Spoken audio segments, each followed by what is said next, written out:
You clicked on this video, so I'm assuming that you are shy. And I know exactly all those fears that you have because I had them too. Well, I want to share with you 5 things that I wish I knew while I was still shy. I was chronically shy for over 4 decades, and I finally learned to gain confidence in myself. But I wish I'd known these 5 things while I was still shy. And I'm going to share those with you so that if you're shy, you know them now, even if you haven't taken the steps yet to gain confidence. The first thing is being shy is not a weakness. I always thought I was the weakest person in the world because of my shyness. I didn't know how to join in with things. I feared what people thought of me. But shyness is not a weakness. Shyness really is our nervous system on high alert because we're looking out for those things that might hurt us, those things that people might say about us, how people might judge us, what they think of us. Will I fail? That nervous system is on high alert, looking out to try to protect us. But we're not broken. Our shyness is not really a weakness. It's just one of our characteristics. And we can learn to be confident the same way we learn to be shy. We learn to be shy because of maybe how we were treated, maybe some of it's genetic, but we learn to be shy because we listened to the things that we told ourselves, that we didn't measure up, that we weren't good enough, that we didn't look like them, or we didn't act like them, or we didn't talk like them. We learn to be shy through all those things that we told ourselves, or maybe that somebody else told us too. So that's number 1. Shyness does not mean that you're broken. I wish I'd known that many years ago. And number 2, you know what? Nobody is watching you as closely as you think they are.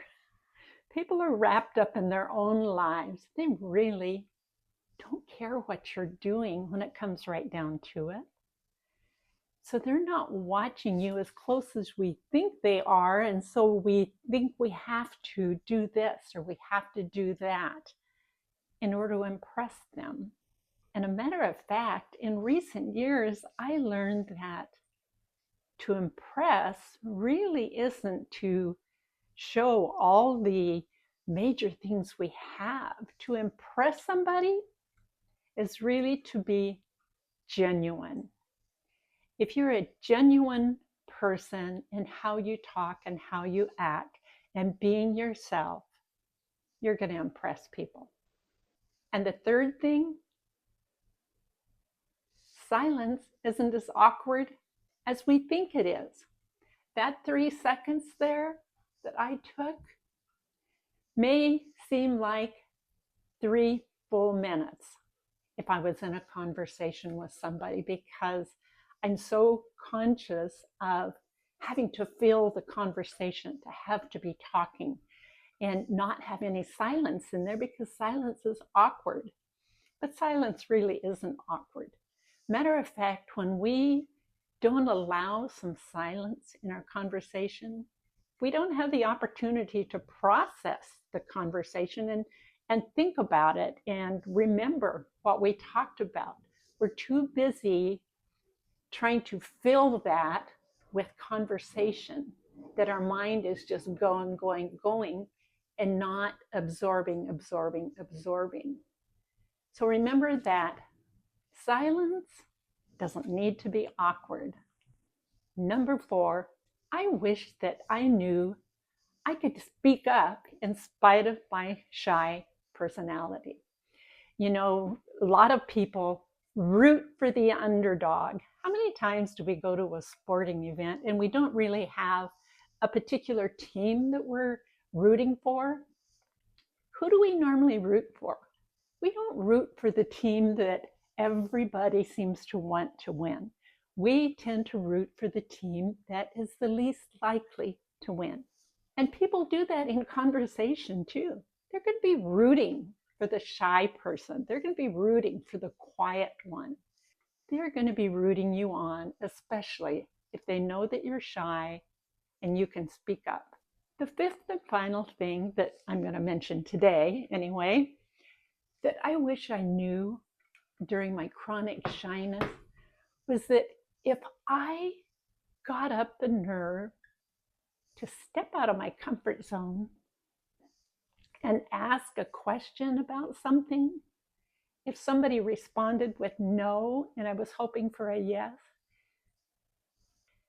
that word no was not going to kill me. The fear lasts for a little bit and you soon get over it. So I wish that I could have stepped out of my comfort zone, knowing that I was going to survive the word no, if that's what it was. And who knows? That answer to my question could have been yes, but I didn't have the nerve to ask. Those are the 5 simple things I wish I knew when I was chronically shy.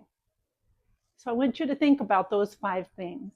If you're worried about any of them, know that you're not alone and that all those lies we tell ourselves are just that, they're lies. And if you want to learn how to step beyond your fears, check out the link I'm going to put below. I published my book in 2024 of my transformation out of my shadows of fear and into a world of social gatherings where I live in the spotlight of a life that I love.